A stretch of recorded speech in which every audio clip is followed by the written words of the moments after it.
Hello and welcome to this episode of Music with Tony Toppi.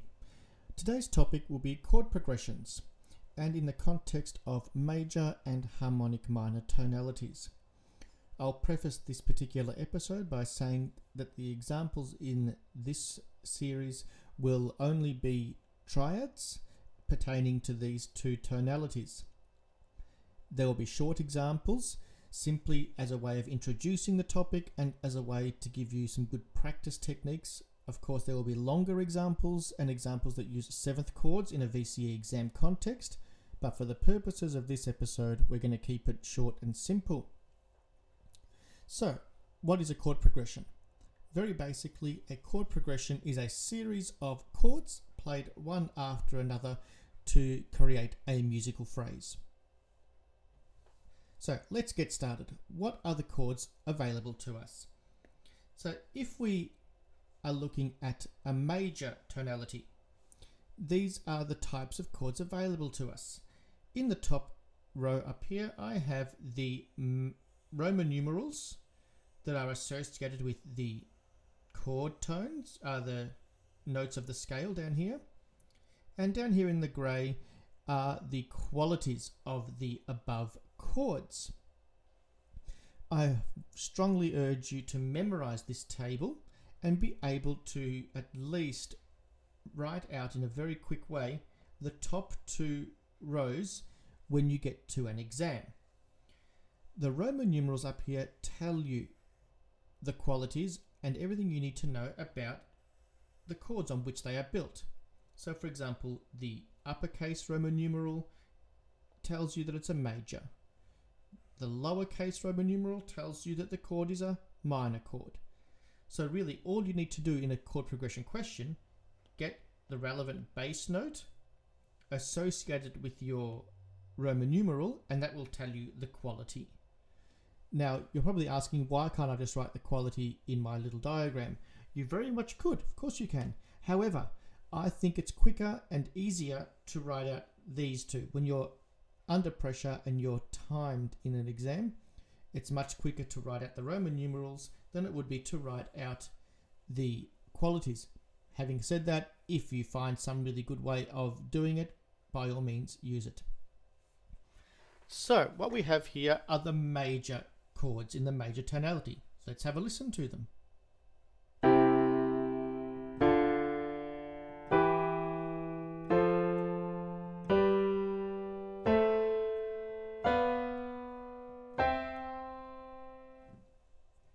Would have heard the major scale down in the bass line down here. Let's have a listen to it again and sing along in solfa. Do, re, mi, fa, sol, la, ti, do.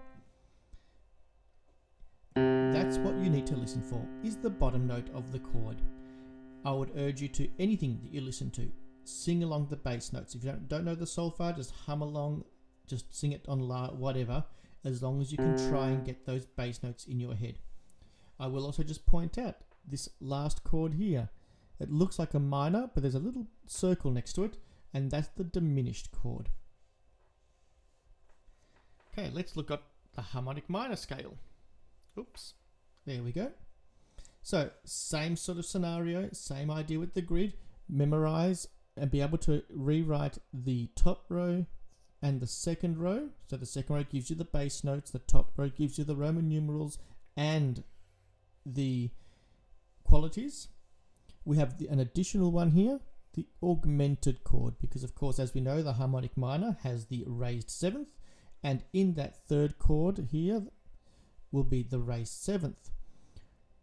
It's a major chord or major based chord, as you would remember from the chord episode, and the little plus symbol gives us the augmented. This is what the minor chords sound like.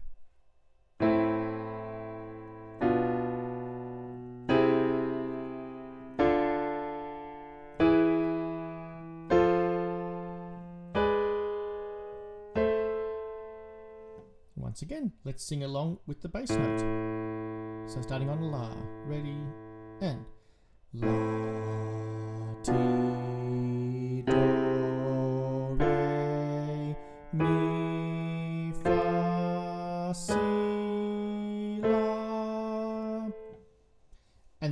chords that are available to us in a harmonic minor context. So let's head straight on to an example.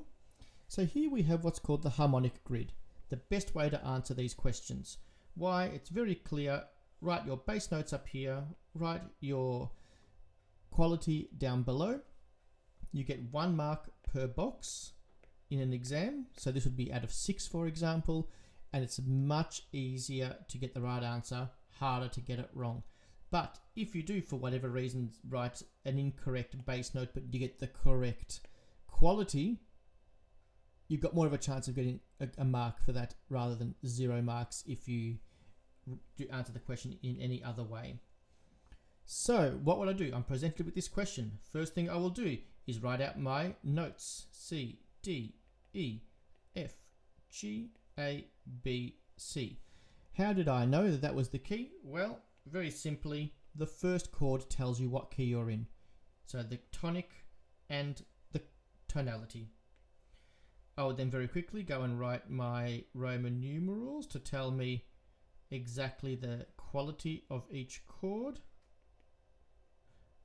And then we don't really need to write that last one there because it's the same as the first.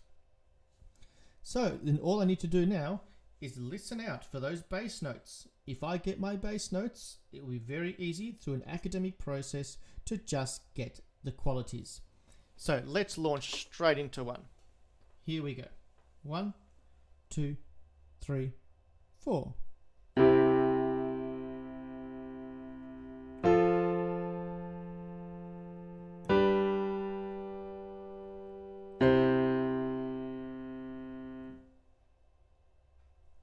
Let's hear it again. This time, see if you can sing along, even if it's on a la, to the bass notes. 1, 2, 3, 4.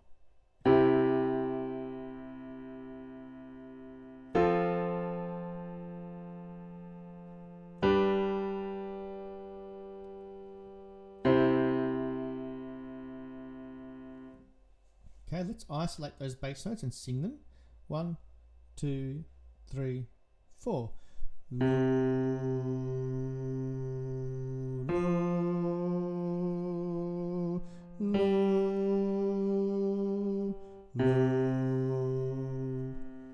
So hopefully you heard that that last note was a C. So same as the first. Let's now see if we can get the middle 2 notes. What was the interval between the first note and the second note?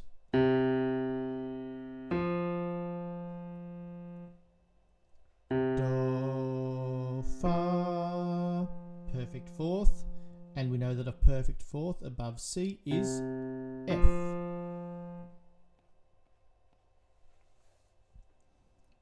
Great, so that leaves us 1 note to get, or 1 chord. Let's have a listen to the first 3.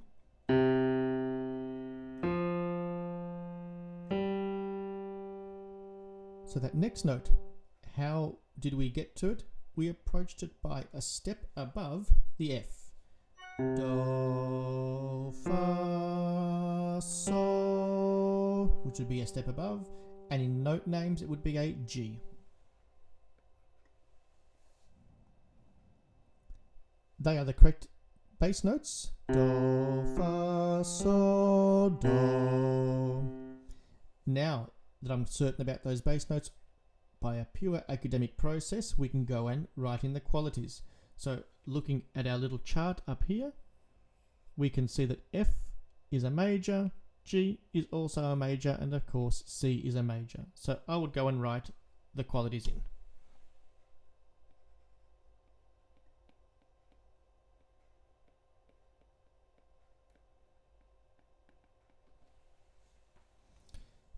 And that's how we answer these questions.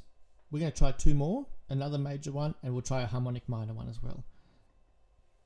So here we are, a new tonality, well not a new tonality, sorry, a new key.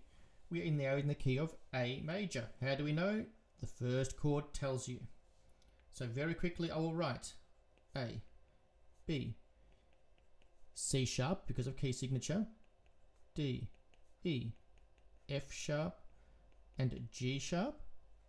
Underneath my Roman numerals,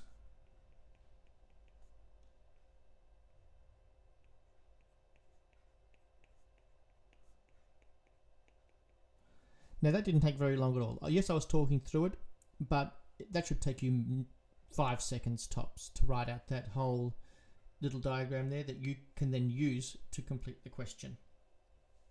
Okay, so without any further ado, we're going to try this chord progression. Once again, listen for your bass notes, and then we are going to get the qualities from that. Be aware as well that the notes don't necessarily have to always ascend, they can descend. That might be a hint for this chord progression. Here we go. 1, 2, 3, 4.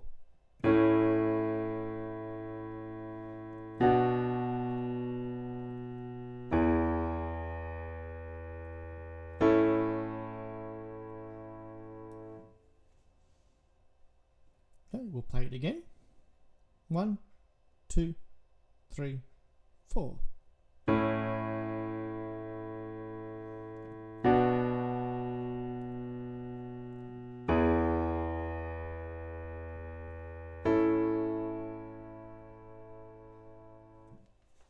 Okay, I'll play it one more time and I'll really bash out that bass line and see if you can sing along the bass line.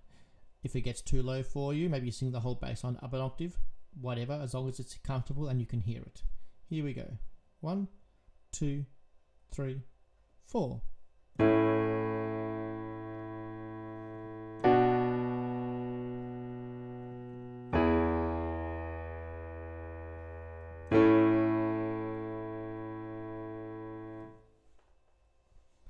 So let's analyze that bass line. It started down here on the A, and then it went up,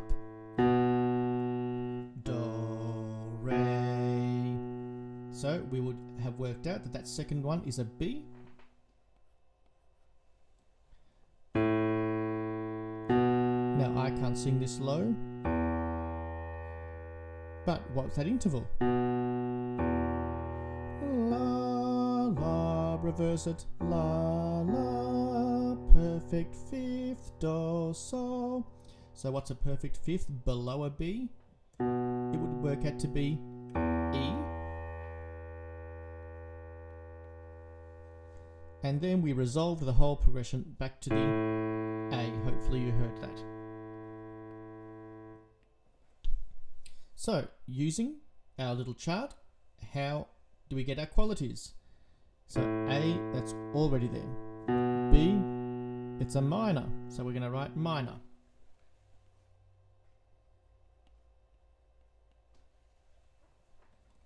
E is a major, and then back to the A major as well.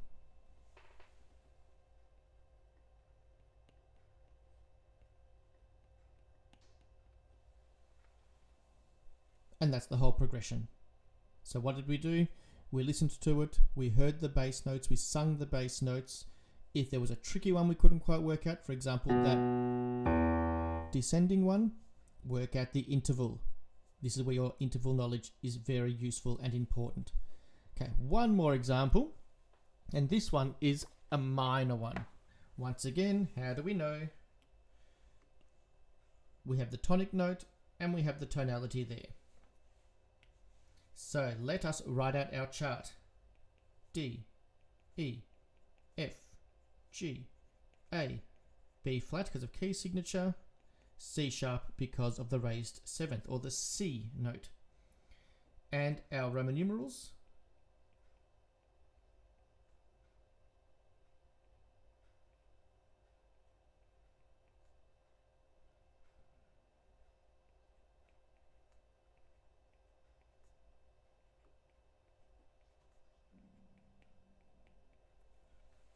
There we have it. Exactly the same process applies. Hear the bass notes, sing the bass notes, get the bass notes, and you've got your quality. So let's have a go at this one. 1, 2, 3, 4.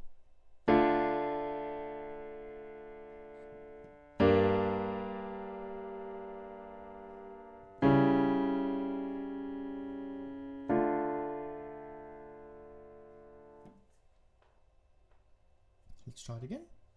1, 2, 3, 4.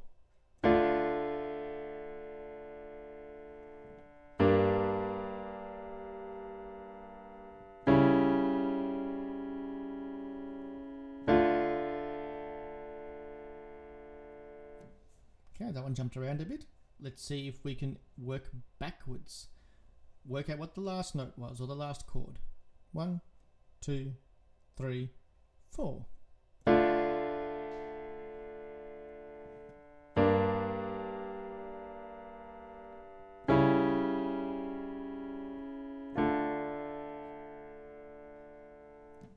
Hopefully you would have heard that the last chord was the D minor again, so we resolved the progression. How did we approach that chord? Let me play the bass line for you in isolation. 1, 2, 3, 4.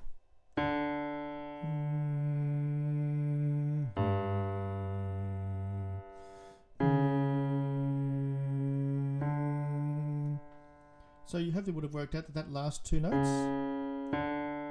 it's a little semitone. So what's a semitone below D?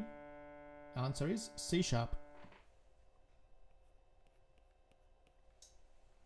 And that leaves us one more chord to get, that second chord. So it was a leap down. What is that interval? La, la. I'll jump up the octave. La, la. Reverse it. La, la. Perfect fifth. So what's a perfect fifth below D? Hopefully you've worked out that it's G. There are bass notes. La, re, si, la.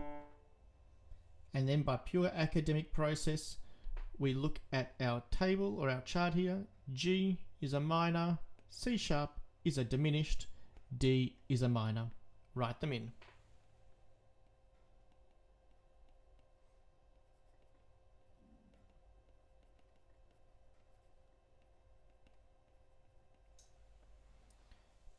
And that's chord progressions. The best way to practice: sing bass notes, sing bass lines, and really feel where those tonics of the chords are. If you have any questions, queries, or comments, please feel free to email me at tonytoppi@me.com.